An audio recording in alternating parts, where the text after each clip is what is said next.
Salut à tous et bienvenue dans ce résumé du match, le résumé de Marseille-Nîmes. On va aller vite parce que on n'est pas joie, voilà, autant le dire comme ça direct.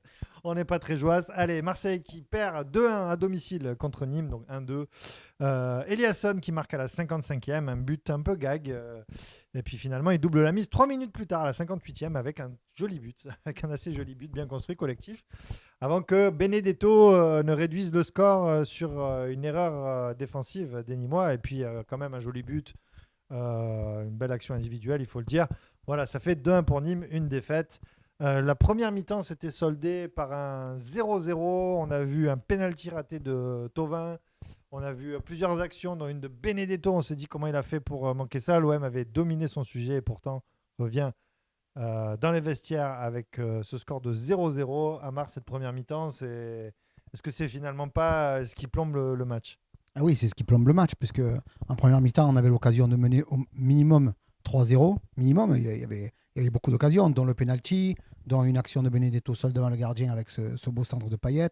On a vu de belles choses, on a vu des choses intéressantes. Ça manquait un petit peu de mobilité de la part de certains joueurs. Ça jouait trop sur les individualités, mais parce que Nîmes, on le voyait, eux, c'était vraiment un bloc compact. Ils jouaient en équipe avec un Ferrat virevoltant. C'était vraiment une équipe intéressante. Et nous, c'était toujours chacun son tour qui faisait son show. Et puis au final, on rentre dans le vestiaire avec ce 0-0 qui était inquiétant, quoi. Ce qui est intéressant, c'est que cette fin de première mi-temps, d'ailleurs, on s'est arrêté de jouer d'un coup. Et puis les Nîmois, ils ont eu une occasion, on a eu très très chaud. Et en fait, c'était un coup de semonce, quoi, un Ah oui, avertissement. oui, cette tête. Oui. Pour la deuxième mi-temps. Et là, la deuxième mi-temps, c'est le cauchemar. Finalement, il a suffi de 3 minutes à Nîmes pour nous mettre au tapis, quoi. Pour mettre deux pions, ouais, ouais, avec une grosse erreur de Sakai, mais son erreur, elle n'est pas défensive, elle est offensive.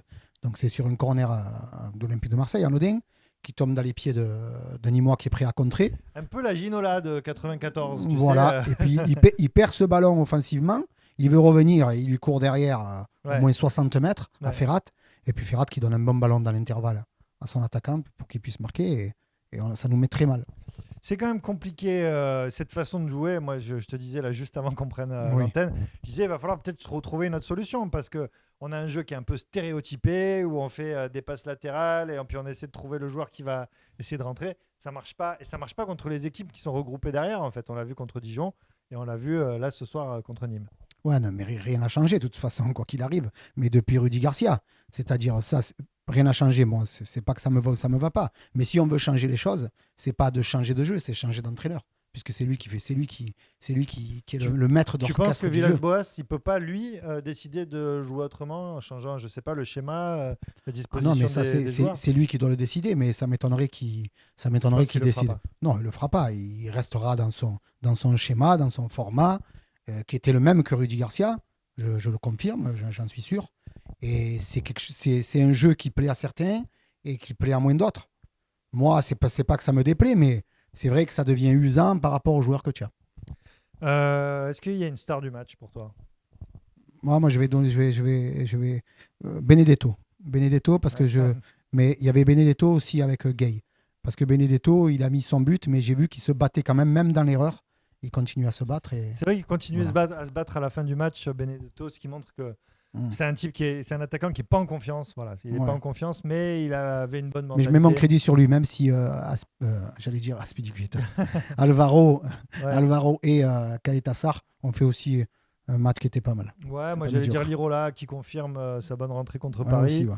Et le duo Lirola-Tovin qui a très très bien combiné en première Ouais, mi-temps. ouais, c'est vrai, c'est vrai. C'était très intéressant et voilà, je me languis d'avoir un Lirola à ma vie sur le Ah terrain oui, il nous manque beaucoup à ma vie, en il y a ça duo aussi. de latéral. Le pébron du match selon toi?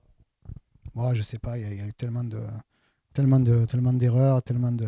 Il y en a Je eu sais beaucoup, pas. il y en a eu beaucoup. Ouais, ouais, je sais pas, mais Moi, je pense Sakai, hein. Sakai, Je tu l'avais donné ouais, l'homme du match, le match contre Paris, et là, je vais lui donner le titre ouais. du pébron du match. Moi, je vais mettre un pébron du match qui va être un peu ridicule parce que la défaite, elle lui incombe pas. Enfin, je veux dire, c'est vrai, c'est pas.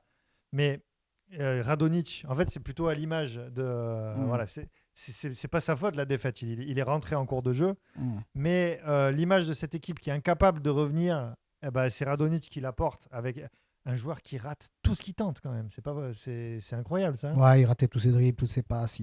Il perd tous ses à ballons. chaque fois qu'il tentait un truc, il faisait toujours le mauvais choix. Comme contre Paris, c'était. Oui. Ouais. Voilà. Ouais. Il fait toujours le mauvais choix. Voilà. C'est son gros souci. On va commenter le classement. Le Marseille est 6e, donc avec 30 points. Voilà, non, avec 32 points, pardon. Alors, on va dire que le maintien est assuré, si on veut être un peu cynique. Et quasiment assuré. Il est assuré à 40 points à peu près. Non, mais bon, voilà. Marseille, 32 points, 6e. Premier, Lyon. Paris, 2e et 3e, Lille. J'ai envie de dire, ils sont loin devant nous maintenant. Là. Ça y est, c'est fini. Hein. Non, il n'y a rien de fini, mais il faudrait juste se poser la question sur nos soi-disant stars. Il faut se poser la question, qu'est-ce qu'ils comptent faire avec nous, quoi. Parce qu'aujourd'hui, même que Thauvin, il a été pas si mauvais que ça, mais il n'a pas été comme on le connaît d'habitude. Payet, il n'a pas été bon du tout. Ça commence à faire lourd, quoi. Ils sont bons un match et puis 3 matchs, ils sont pas bons. Ils parlent de contrat, pas contrat. C'est très compliqué. Sincèrement, même Payet, pas savoir. bon, il arrive à faire un centre incroyable dans les pieds de Benedetto qui met à côté. Je sais, mais c'est pas assez pour des Donc, matchs comme ça. Ouais, mais au final, si on n'a personne capable d'exploiter ces ballons-là, c'est... Bon, il faut se poser la question, en tout Ouais, cas. ouais. Du coup, 6e, moi, à titre personnel, je pense que le podium est out. Non, pas moi. Définitivement out. Hein. Du coup, Angers 7e, mais Angers joue contre Paris ce soir, donc voilà. Montpellier 8e, puis derrière. Alors, on peut dire que Monaco est 4e. On les jouera la semaine prochaine. Ça va être un match très très compliqué. Et ils ont gagné eux contre Montpellier 3-2. Et Lens 9e. Lens c'est notre prochain adversaire. C'est un match en retard. Hein. Un match en retard, tout à fait. Voilà, et puis donc la bonne opération du jour, il faut le dire quand même, c'est Nîmes qui l'a fait. Parce que Nîmes, en prenant les 3 points, passe à 15 points et 18e, premier relégable, alors qu'ils étaient bons derniers du championnat. Mais j'espère pour eux qu'ils vont s'en sortir, parce qu'en tout cas, ils le méritent. Parce qu'ils ont fait un super match contre nous, là. Ouais, et avec Dijon et Lorient derrière, mais qui n'ont pas encore joué. Donc rien n'est encore fini. Oui. Voilà, une petite note en Aioli, Amar, pour ce match. Écoute, sur le match en lui-même, franchement, 2 Aioli. Oh, ben, c'est Je généreux. suis gentil parce que Nîmes a fait un bon match. Ok. Un peu de tendresse pour les Nîmois. Écoute, moi, je vais mettre 0 Aioli. Comme ça, c'est réglé. C'est pas possible. Tu manges pas ce soir. Comme ça. Ah non, je mange pas. Même pas un chou-fleur, même pas un bout de morue, rien. 0 Aioli. Écoute, on s'emmerde. C'est un match nul, chiant. Il n'y en a pas un qui arrive à rattraper l'autre. Donc voilà, 0 Aioli. J'en mets 2 sur l'ensemble du match, pas sur la prestation de l'OM. Oui. Sur la prestation de l'OM, je suis comme toi, je mets 0. Allez les amis, ravi quand même d'avoir passé ce moment avec vous. On se retrouve mercredi. Ce sera Amar qui animera le live contre Lens. Et puis moi, je vous retrouve samedi prochain pour le match contre Monaco. Salut à tous. Salut, au revoir.